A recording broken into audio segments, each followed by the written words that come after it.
সুপ্রিয় দর্শক, আসসালামু আলাইকুম। আজকে আর কোনো রেসিপি নিয়ে আসিনি। আজকে আমি পাখিদের জন্য সফট ফুডের একটি রেসিপি নিয়ে আসলাম। আমরা বাসায় যারা ককাটেল শখের বসে পালন করি, তারা এভাবে করে আমরা সফট ফুড বানিয়ে নিতে পারি বাসায় খুবই সহজে। আমরা যেভাবে খাবার খাই, শুধু বাহিরের খাবার না খেয়ে ঘরের খাবার খেয়ে আমাদের স্বাস্থ্য ভালো রাখতে পারি, ঠিক তেমনি বাহিরের প্যাকেটজাত প্রসেস ফুডগুলো পাখির জন্য না রেখে আমরা বাসায় একদম প্রাকৃতিক উপায়ে শাকসবজি, ফল, তারপরে গাজর এগুলো দিয়ে বিভিন্ন তেল জাতীয় বাদাম, তারপর এগুলো দিয়ে আমরা বিভিন্ন সফট ফুড তৈরি করতে পারি। তো এখানে আমি এক চামচ করে রাতে ভিজিয়ে রেখেছিলাম। এখানে আছে গম আর ছোলা, আর আছে হচ্ছে মুগুর ডাল।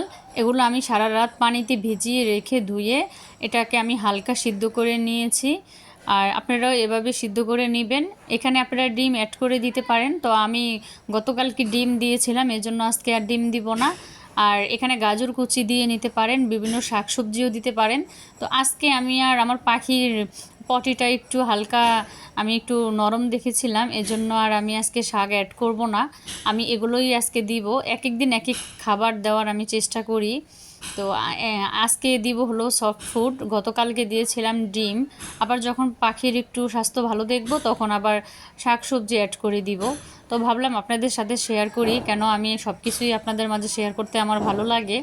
আপনারা সুন্দর সুন্দর কমেন্টস করেন, সেই কমেন্টসগুলো পড়তেও আমার খুব ভালো লাগে। আমি রিপ্লাই দেই যতটুকু পারি চেষ্টা করে। তো আমার এখানে 3টা পাখি আছে, এজন্য একটা হচ্ছে টেম করা আর 2টা হচ্ছে আমি এভাবেই পালি, ওগুলো টেম না। ওগুলোর জন্যই আমি খাবারটা রেডি করে নিলাম। এই খাবারটা দেওয়া মাত্র বিশ্বাস করেন ওরা খুব মজা করে খাবে এই খাবারটা। আমরা মনে হয় যে বিরিয়ানি পোলাও পেলে যেভাবে খাই পছন্দ করি, ওরাও এই খাবারটা এভাবে খায়। শুধু সিড মিক্সের মাধ্যমে ওদেরকে নির্ভর করে রাখবেন না, ওদেরকে এইভাবে আপনারা খাবারটা প্রস্তুত করে দিবেন, দেখবেন ওদের স্বাস্থ্য খুবই ভালো থাকবে। স্বাস্থ্যটা ভালো থাকার দরকার আছে, যেহেতু পাখি ডিম দিবে, ডিমের জন্য পাখিকে প্রস্তুত করার জন্য এভাবে দিতে হয়। তো এই তো আমি ফাইনালি চলে আসলাম আমার সেই পাখির কাছে। এই দুইটাও আমার ডিম দিবে, ডিম দেওয়ার সময় এসে গেছে। আমি এগুলোকে বক্স দিব আর কিছুদিন পরে। আর পাশেরটা আছে টেম, ওইটাকে আমি ছোটোবেলায় এনেছিলাম 1.5 মাসের, এখন প্লাস এক বছর প্লাস হয়ে গেছে। তো এখন আমি ওটাকে কিছুই করিনি, আমি এভাবেই টেম হিসেবে রাখবো। এই যে আমি খাবারটা দিলাম, এই খাবারটা দেখবেন কিছুক্ষণ পরে ওরা কি পরিমাণ মজা করে খাবে। আর এই পাশের পাখিগুলো একটু নার্ভাস ফিল করে, এটা এখন খাবে না। আমি যখন চলে এসেছিলাম তখন খেয়েছিল। আর এটা হচ্ছে দেন আমি দিলাম, তারপরে দেখেন কি পরিমাণ মজা করে খাচ্ছে। মাশাল্লাহ মাশাল্লাহ, সবাই আমার পাখিগুলোকে দেখে মাশাল্লাহ বলবেন। আর আমার ভিডিওটা ভালো লাগলে আপনারা লাইক কমেন্ট করবেন, চ্যানেলটা সাবস্ক্রাইব করে দিবেন, আর সুন্দর সুন্দর কমেন্টস করবেন, তাহলে নতুন ভিডিও আমরা তৈরি করতে ইউটিউবাররা ইন্সপায়ার হই, ভালো লাগে আমাদের। তো এই যে দেখেন পাখি কি মজা করে খাবারটা খাচ্ছে, পুরো খাবারটা খেয়ে নিবে, কিছুক্ষণ পর পর খাবে, খেয়ে শেষ করবে। তো আমি এভাবে সপ্তাহে 2-3 দিন রাখার চেষ্টা করি ফল শাকসবজি। আপনারা পাকা পেঁপে, পেয়ারা, আপেল এই জাতীয় ফলটা দিতে পারেন, সিজনাল ফলগুলো দিতে পারেন, তরমুজ। তো আমি এখন আর ফলটা দিচ্ছি না, আমি এখানে এখন সিড মিক্স, সফট ফুড আর ফল শাকসবজি দেওয়াটাই আমি এখন চেষ্টা করছি। আস্তে আস্তে করে অভ্যাস করব আমি। তো এই যে দেখেন কি মজা করে খাচ্ছে, ও অনেক বেশি পছন্দ করে আমার এই খাবারটা। আর ডিম দিলে তো ওদের মাথা ঠিকই থাকে না, কার আগে কী খাবে, একদম কারাকারি করে।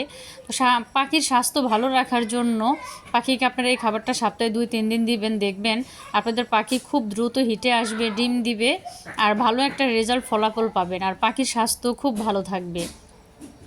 তো এভাবে বাসায় খুব সহজে কয়েকটা উপকরণ দিয়ে আপনারা সফট ফুড তৈরি করে নিতে পারেন। এই খাবারটা ডাল, তারপরে ছোলা, এই খাবারটা ওদের জন্য যে কী পরিমাণ প্রোটিন আর ক্যালসিয়াম, ভিটামিন, আপনারা আসলে বিশ্বাস করতে পারবেন না। যখন পাখি রেগুলারলি খাবে, তারপরে পাখির স্বাস্থ্য সব কিছু দেখে আপনারা আসলে বিষয়গুলো আপনারা বুঝতে পারবেন যে কী পরিমাণ স্বাস্থ্য ভালো থাকে, ওদের জন্য কত পরিমাণে সফট ফুড দেওয়াটা কতটা জরুরি। তো আমি এভাবে দেই, আর মাশাল্লাহ আমি ভালো একটা রেজাল্ট পেয়েছি, আরও পাবো। তো এই তো তার খাওয়া হয়ে গেছে, এখন আবার কিছুক্ষণ পরে সে উঠবে, খাবে। এই সারাদিন এরকম করেই আনন্দ করে মজা করে খাবারটা খাবে। আর এরা তো হচ্ছে নবাব, এরা এখন খাবে না। আমি যখন চলে যাব তখন দেখলাম লুকিয়ে লুকিয়ে তারা খাচ্ছে, কিন্তু আমার সামনে এখন খাবে না। দেখাচ্ছে যে তারা খাবারটা মনে হয় দেখেই না, এরকম একটা ভাবভঙ্গি করছে। তো যাই হোক, মজা করলাম।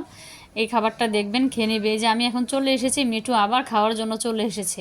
আবার একটু দেখাচ্ছে আমি সবই খাই, আমি সিড মিক্সও খাই, এরকম একটা ব্যাপার।